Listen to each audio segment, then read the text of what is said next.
Oh, hi. I didn't hear you come in. I'm Paul M. Newberger, host of YG One-on-One, written by FlexScripts.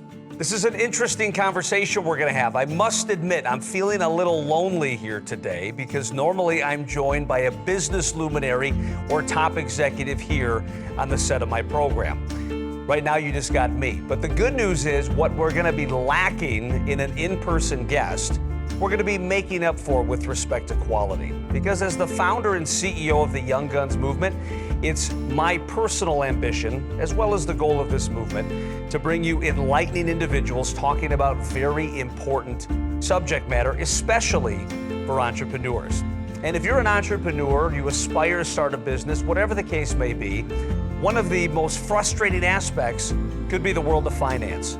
You're working so hard to grow a business. You're working so hard to fulfill your dream. You're working 20 hours a day, more from time to time possibly, that you're not always thinking about your financial plan.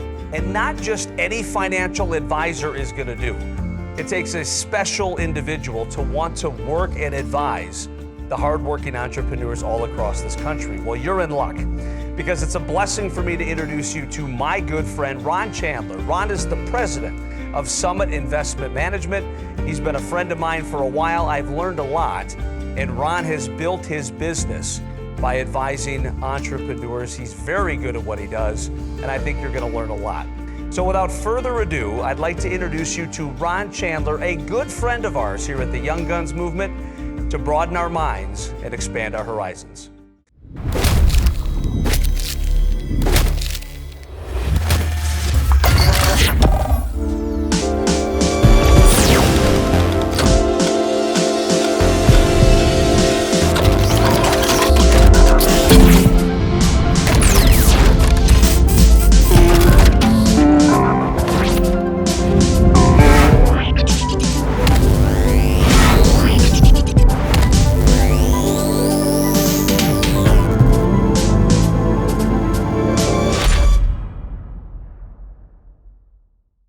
If you're a CEO, listen up. Odds are you're paying too much for your employee benefit pharmacy spend. How do I know? I work with FlexScripts. They're the PBM police, delivering their average client 15 to 20% savings on their pharmacy benefits. Think how much money that is. FlexScripts makes sure your PBM keeps their promises and meets your guarantees. And if they don't, FlexScripts holds them accountable and gets you what you deserve. Stop paying too much for your pharmacy benefits. Get FlexScripts, the PBM police, on your side. Start the conversation today at flexscripts.com. That's flexscripts.com. For more than 80% of families, today's medical billing practices are confusing. At HPS, our goal is to improve the healthcare experience for the patient by making medical bill payments less stressful. In Wisconsin, that's all made possible by our comprehensive independent healthcare provider network. We simplify billing and lower costs for everyone involved in healthcare and offer various ways for individuals to pay without breaking the bank. I'm going to be joined by somebody here momentarily who not only is a successful entrepreneur, who not only is a successful business person, he's a world-class human being. He's a world-class father, and he's making the world a better place every single day. And one of the things that we thought that we need to do from a value-add perspective here at Young Guns, YGTV and otherwise, is we want to give you access to people that can make you better. And one of the things that we haven't had an in-depth conversation on are finances. And boy, howdy, if you're an entrepreneur, that can keep you up at night. Boy, that can give you indigestion. Boy, that can make you feel hopeless and somewhat from despair from time to time, thinking about the money you need to fuel your business, the money you need to secure your financial future. But I'm joined by one of the greatest money minds I've ever met. It's a blessing to call him my friend. It's a blessing to have him associated with the Young Guns movement. I'm joined here by Ron Chandler, president of Summit Investment Management. Ron, brother, wonderful to have you. Thank you for blessing us with your presence today. Hi, Paul. How are you doing? Not as well as you, apparently, being in sunny San Diego with that beautiful light streaming in while I'm down here in my home office just freezing my earlobes off. Must be nice to be in San Diego on a day like today. On a day like today and the last couple of days, it's been pretty pleasant. I can imagine. I'm gonna try to keep the jealousy to a minimum here because we got a lot of great stuff to talk about. So, Ron, as I said, you've been a friend of mine for many years. You and I have had conversations about investments, investment advice. I know we've even talked about my personal finances to some degree. You're a man that I trust. So I want to open this up to this movement of thousands of people so they can learn from you as well. So one of my first questions for you, Ron, let's just start from the top. Why are you so passionate about investing, investment management, finances? Where did this passion come from, my friend? Well, a lot of it came from my father. My dad was a high school dropout, married a young Italian girl during World War II, came back to the United States penniless, and spent most of his life working in a factory job with overtime when we bought our second TV so that my mother, who was ill, could watch TV from the bed. He actually would come home from work, eat dinner, and then go have a second job. The work made him miserable. He spent months working 7 days a week, working all the overtime he could. And he used to, always drill into both my sisters and myself the need to do something different to achieve a level of financial independence so that if we ever wanted to walk away from, a bad situation, we could do that. He cursed the day that he would go into work because he couldn't walk away. He had too many responsibilities. He had too many bills to pay. And so from that first day, as soon as I started my first job, I always looked for my escape route. And what I found in discussing this with other people who've been successful, people who had walked away, was that personal finance and investment was a pathway to secure your financial independence, provided you did it well and you did it right. Yeah, and everybody has a story for sure. I certainly appreciate you sharing that. And that does give us a bit of a window into why you do what you do and why you're so gosh darn passionate about it. But I know one of the things that's really interesting about you, Ron, is you like working with entrepreneurs. You like working with people that have a nice ceiling. You like working with people to some degree that are just getting going. Not every financial advisor, not every investment professional can say that. Why do you like working with entrepreneurs so much? Well, first of all, it gives me a chance to give back. Through my now 40 years of small business experience, I've done a lot of really good things and I've done a lot of really dumb things. And so what I find, especially with younger entrepreneurs, is once you get their ear, they are very eager to learn, and they're willing to learn not only what they should be doing, but also what they shouldn't be doing, or a different way to look at it. And so that also not only translates from their business, but it also translates into their personal life. They're willing to learn. They're willing to understand. They're willing to do some homework and put in some extra hours. That's not unusual for them.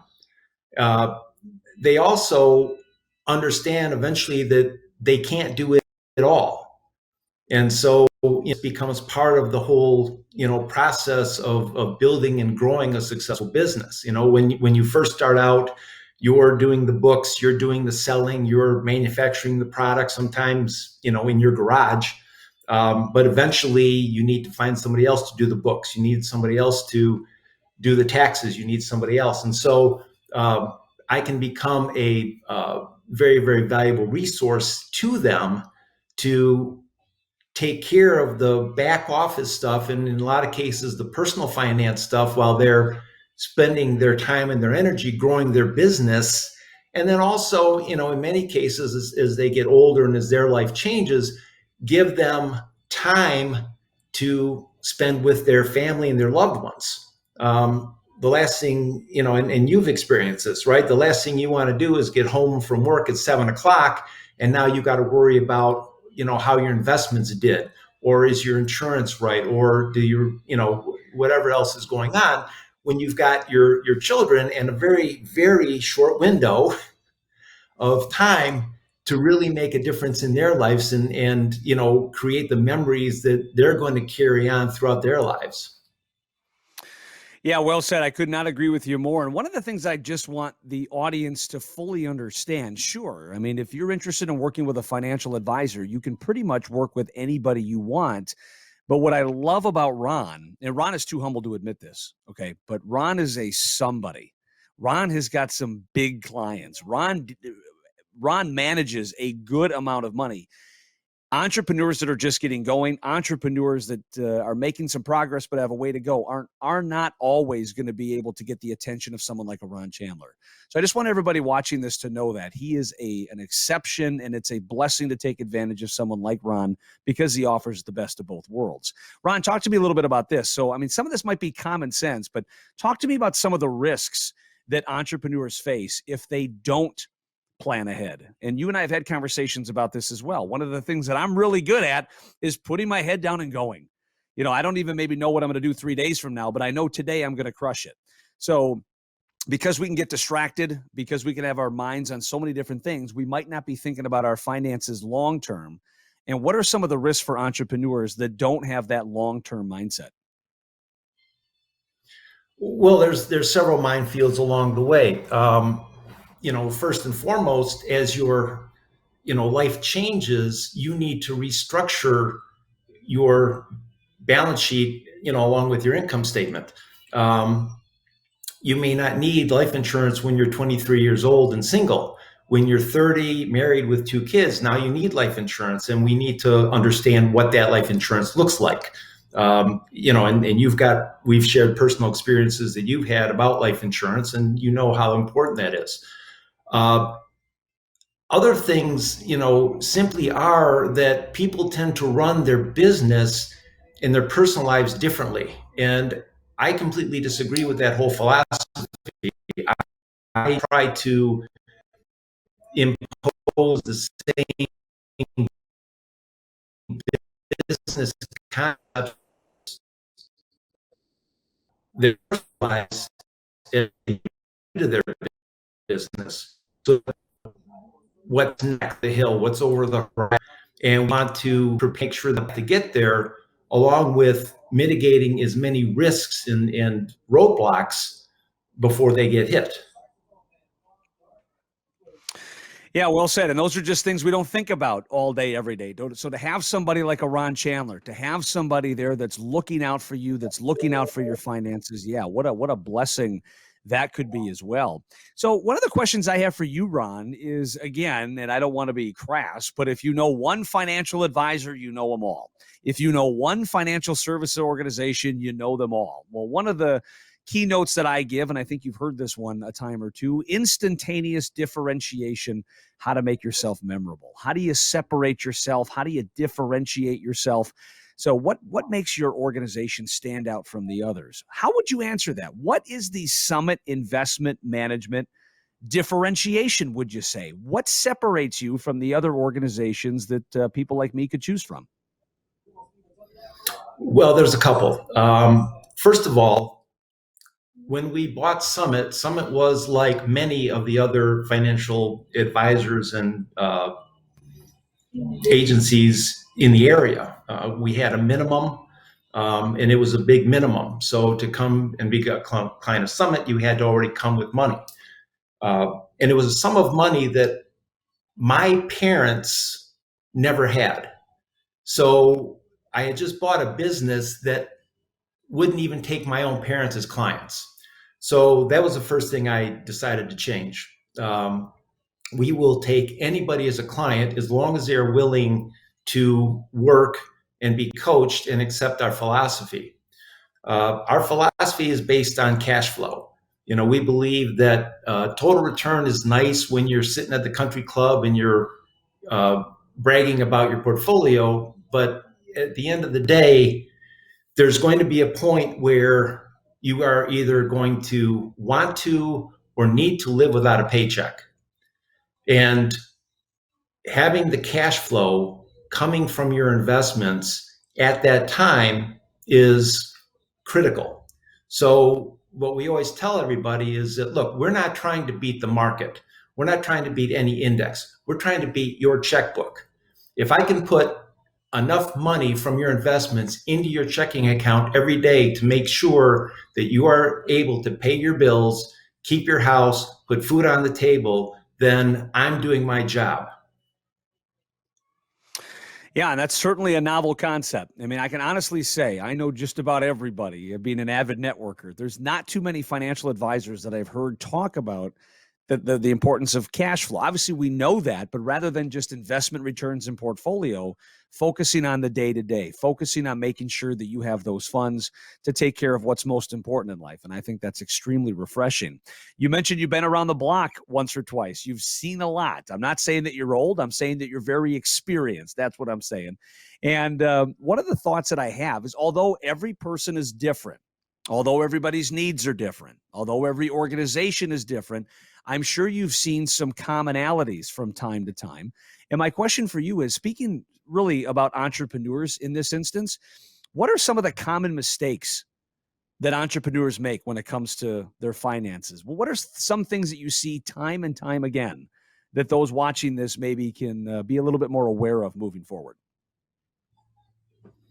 Well, there's two big common mistakes. One thing I always tell everybody, and this is going to kind of sound strange coming from me because I don't do either of them, but I tell everyone they need to find a good CPA and they need to find a good attorney, because you've got a lot of mistakes where an entrepreneur will have a windfall. They'll make a lot of money. And then because they didn't prepare from a tax protection standpoint and a tax minimization standpoint, because they didn't have a good CPA, they were doing the books by themselves, they bought a subscription online, they end up giving a lot of that money away and not taking advantage of the tax laws that, very honestly are put in place for large billionaire donors, but can be used, with $100,000, small business. The other thing is both estate planning and proper documentation. So making sure that your businesses are properly structured from a legal standpoint to provide you different protections for against lawsuits, proper estate planning, all these different things. Those are mistakes that, if you don't take care of them early on, can come back and bite you, and they'll bite you at the worst possible time. The other thing that I find, which is really interesting, because you would think a businessman would think this way, is that most entrepreneurs don't have a personal budget. They're focusing on the business, and I'll ask them, well, how much you pay in groceries every week? I don't know. Well, again, what happens is, without paying attention to the nickels and the dimes end up slipping out the door instead of going into your future cash flow account. So what we do, I'm sorry, go ahead. What we do is we take a consultative approach. I spent 14 years consulting to small businesses and medium-sized businesses. And what I found, the most effective way to approach any of those was to build a financial model of their current state. Because from there, then we would have the right metrics in place to take them to their desired future state.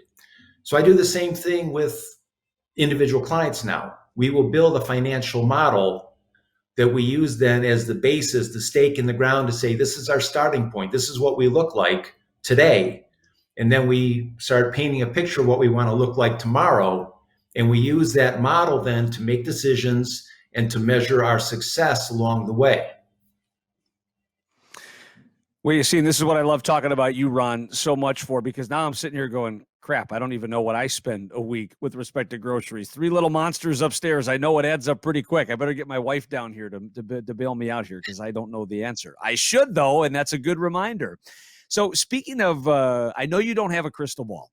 And I know you don't know all the answers before these things come to fruition, but to say 2020 was a disruptive year, especially with respect to the economy and financial markets, I know would be a gross understatement. And even just some of the recent activity with GameStop and AMC and all these frenzies going on. I mean, Bitcoin, really kind of surging as of late too. There's a lot of stuff going on in the market. There's a lot of stuff going on in the world of finance. We have a new administration in the White House now too. So, that's going to be interesting with respect to the markets and business and taxes and whatever else.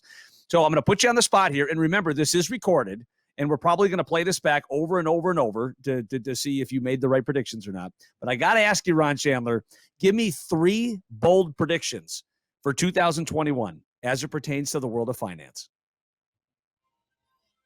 Okay, well, my first prediction is that in 2021, the market will either finish higher or it's going to finish lower.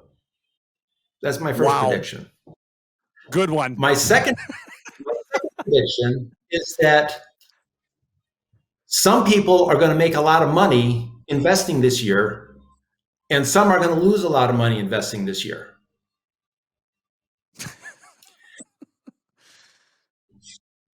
And my third prediction is there will be a group of people who don't care about the first two.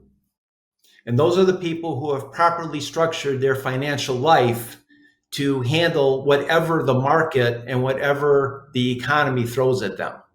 And this is really the crux of my business and the crux of my passion, is to put people in a situation where, whether the market is crashing or whether the market is growing, they're sleeping at night, they're focusing on the important things, knowing that you've got somebody who is spending all their time just making sure that you're going to be okay, regardless of what happens.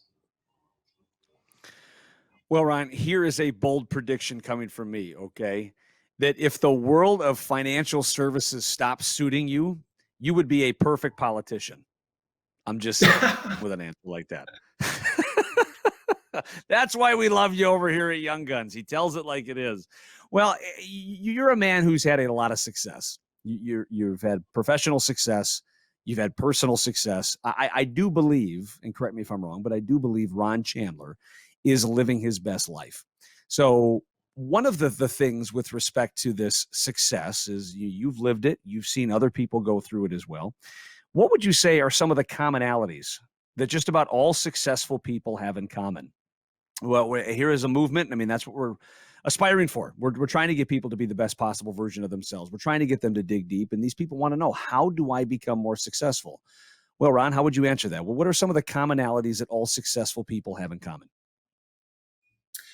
I think the first core commonality that I find in people is that they're never satisfied. Now, I don't want to make that to sound like, they're greedy and they want more and more and more, but they're just never satisfied. Growing up in the automotive industry, which is where my first most successful business was, located, we were continuously driven by the concept of improvement. How do we improve? How do we improve the way we do things? How do we do it less expensively? How do we do it faster? How do we do it in a way that pleases more customers and more clients? And I find that, with entrepreneurs, they don't like the status quo. The status quo drives them crazy. They're always looking to make the status quo obsolete and find something better. So they're driven to continuously improve their situation, and they're willing to take risks. They're willing to try something new, and they're very adaptive. So if something is tried and fails, they don't linger on it. They take the Edison approach and say, okay, what's next? What do I learn from what just went wrong? And what do I do better next time? What do I try differently? What ingredients, what secret sauce, is going to come together for me to put this together? The third is a desire to serve. I think the truly, truly great entrepreneurs understand that the more people they can serve and the better they can serve them, that will drive the success of their business. When entrepreneurs start looking inward and keep asking what's in it for me as opposed to what's in it for my customers, what's in it for my clients, I think that's when things tend to fall apart because it takes their eye off the original vision. Yeah, and I like your reference to Thomas Edison there, because I do believe it was him that says, well, I haven't failed 1,000 times. I've just figured out 1,000 ways that it doesn't work. And I think just that little perspective readjustment, boy, that can go an awful long way. So one of the final questions I'd have for you here, Ron, is somebody listening to this. And again, this is a gift you have. You are obviously passionate about this. You're very good at taking a complex problem, complex information like finances, and breaking it down into simple terms that even a Neanderthal like me can understand. And that's a testament to you for sure. People listening to this go, okay, all right, I'm inspired. I'm going to start taking control of my financial situation. I'm going to start making this a priority. I'm going to start paying attention to this and doing the little things correctly. Obviously, the first thing people should do is call Ron Chandler and hire you. That goes without saying. Making Ron Chandler your financial advisor should be priority number one. But after that, I mean, what are 2 or 3 things that entrepreneurs watching this program right now can start to do to improve their financial situation? Number one is create a budget. Know how much you're spending in groceries. Know how much your insurance is costing. Number 2, start finding people that you can surround yourself with that will make you better at not only what you're doing, but also to allow you to spend your time doing what you do best by taking from you those things that you don't do best and you should be letting experts do. Third, I think, is to take an envelope and in it write 3 visions of what life looks like 5, 10, 15 years from now.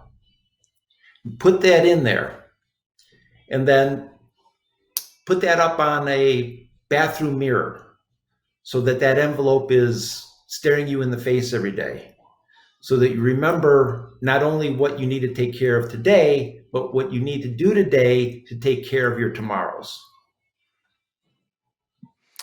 Very good advice, and I wish I just had a bigger notepad to take down all of this gold that you're disseminating here today.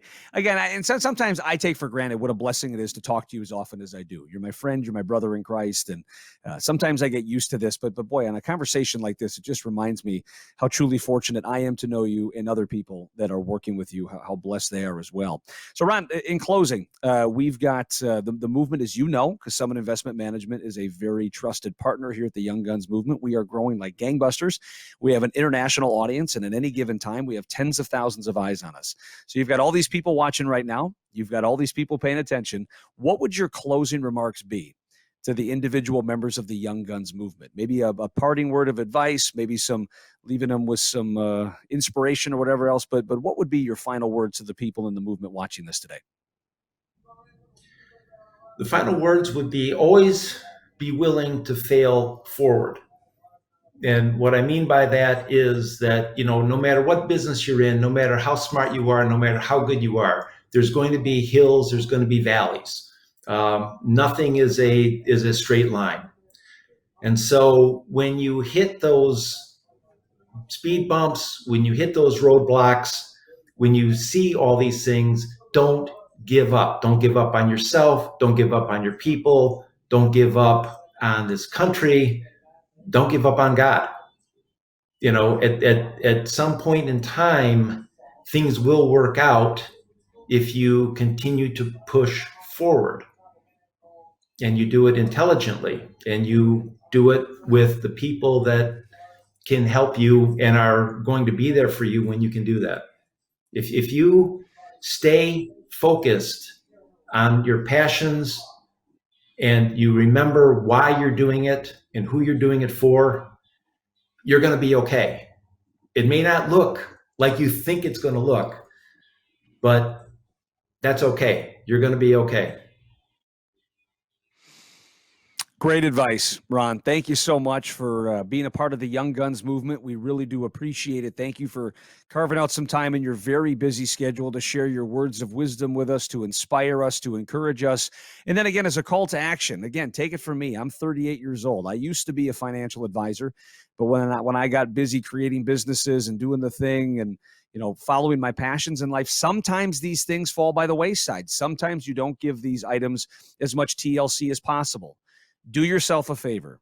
Find a trusted financial advisor. Find someone that you can talk to. Find someone that can build a plan, because it's obviously going to be a lot easier to do that sooner rather than later. I'm biased, but I don't think you could pick a better financial partner than Ron Chandler at Summit Investment Management. Ron, my brother, thank you for all you're doing for the movement. Thank you for blessing us with your time here today. We really do appreciate your words of wisdom, my friend. Thank you, Paul. I look forward to seeing you soon.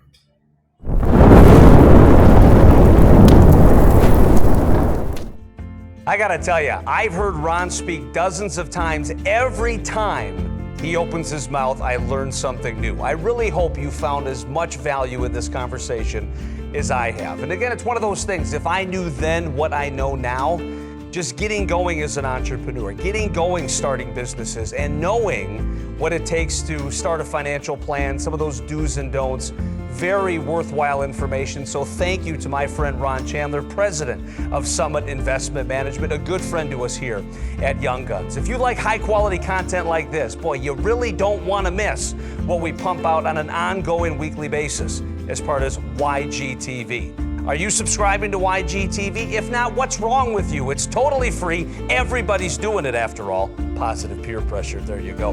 So if you haven't quite subscribed, go to YouTube right now and please just click the subscribe button. You can see more about my program, more about Andy's, more about David Bellman, just very high quality content coming right at you. Also, you may not have heard this, we also got a podcast going on right now too. So if you don't want to sit in front of your computer, if you want to move around and listen to this content, you're not going to want to miss that. Thanks for paying attention, everybody. We really appreciate you. We appreciate your support of the Young Guns movement.